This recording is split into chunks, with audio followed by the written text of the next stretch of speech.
C'est plutôt une question pour les adultes. Peut-on faire comprendre à son tyran qu'il se conduit mal? Alors ça, je pense que c'est un combat inutile et qu'il vaut mieux sauver sa peau soi-même et aller parler à quelqu'un et trouver de quoi ouvrir une porte qui vous aide plutôt que d'essayer de convaincre le tyran qui ne va pas changer. Est-ce qu'il faut couper tout contact avec son ou sa partenaire pour s'en sortir? Moi, je crois. Je crois, en tous les cas, dans un premier temps. Peut-être qu'après, le temps passant, on peut renouer quelques liens.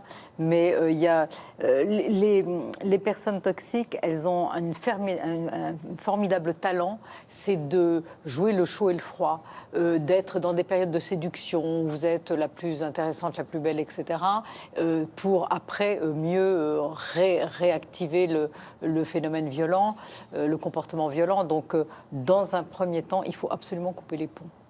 Faut-il faire toujours une thérapie pour s'en sortir?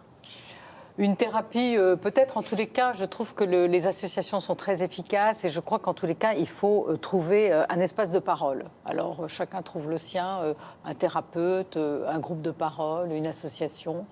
Mais c'est important de mettre des mots pour se soulager, pour comprendre comment on en est arrivé là et puis pour passer à autre chose. Yana, vous écoutez tout ça avec beaucoup d'attention, je vous vois. Vous en êtes sortie, enfin, en tout cas, votre fille vraiment vous a aidé. Aujourd'hui, vous vous battez pour faire reconnaître toutes les violences que vous avez subies. Mais comment vous allez, vous, aujourd'hui? Alors, je sors de ce mariage avec beaucoup de séquelles physiques et psychologiques. Alors, ça fait pas longtemps, ça fait depuis 2013 que je suis séparée et ça fait seulement depuis une année que je suis divorcée. Je devais me battre pour avoir un divorce. Ça s'est passé c'était pas terrible. Ça veut dire que même au divorce, j'ai pas été écoutée. C'est lui qui était écouté, c'est lui qui était protégé. Pour lui, il a rien fait. Il vient souvent j'ai déménagé exprès, il vient souvent devant mon appartement. Il me regarde comme si c'était moi la fautive, comme si c'était moi la coupable.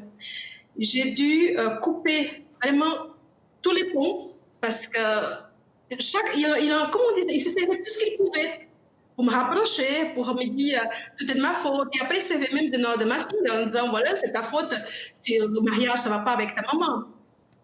Et on était jusqu'à protection de l'enfance. Et là, la protection de l'enfance, lui aussi, il a réussi à tourner le rôle. Ça veut dire que c'était lui la victime et moi la méchante.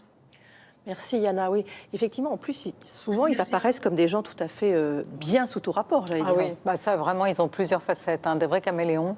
Et là, ce qui est intéressant dans le témoignage de Yana, c'est qu'on voit très bien qu'il n'a aucune introspection, il n'a aucune capacité à analyser son comportement. C'est pour ça que couper les liens, c'est un peu la seule solution.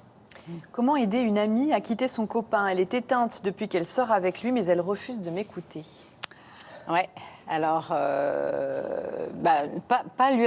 Je pense qu'il ne faut pas être dans le jugement, c'est-à-dire dire tu sors avec un imbécile ou avec un type qui te fait du mal, mais être à l'écoute, essayer de la distraire et voir déjà si elle peut, si elle garde un peu de liberté.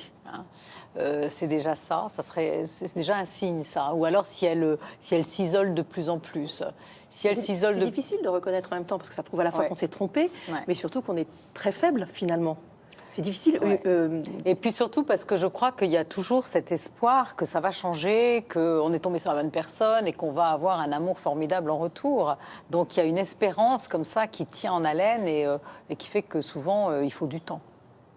Merci beaucoup. Je rappelle votre livre, Béatrice Copper-Royer, avec Marie Guyot, Quand l'amour emprisonne, parents, conjoints, amis, collègues. C'est chez Albin Michel. Et puis, je voudrais citer l'association de Yana, parce qu'elle a créé une association qui défend les victimes de violences domestiques. Elle mène des conférences. Elle encourage les autres victimes à parler. Donc, c'est vraiment très important, ce geste de solidarité. Et elle sait bien, malheureusement, de quoi elle parle. Cette association, donc, ça s'appelle l'Espoir de Yana. Il y a un site, espoirdeyana.org. N'hésitez pas à aller dessus. Merci beaucoup, Yana, d'avoir été avec nous. Merci à vous. Demain, dans Allo Docteur, on répondra à vos questions sur les plantes utiles pour les maux féminins. C'est pas vous demain, c'est une surprise. Alors, je serai assidue quand même. Oui, mais il ne vous ressemble pas du tout, vous allez voir. Je regarderai d'autant plus. C'est pas le même format, c'est pas le même gabarit, ça n'a rien à voir, mais c'est quand même un vice-champion d'Europe de lutte. Ah. Moi, je dis que je vais lui parler gentiment demain, promis. Passez une bonne après-midi, on se retrouve demain. Au revoir. Bonne journée.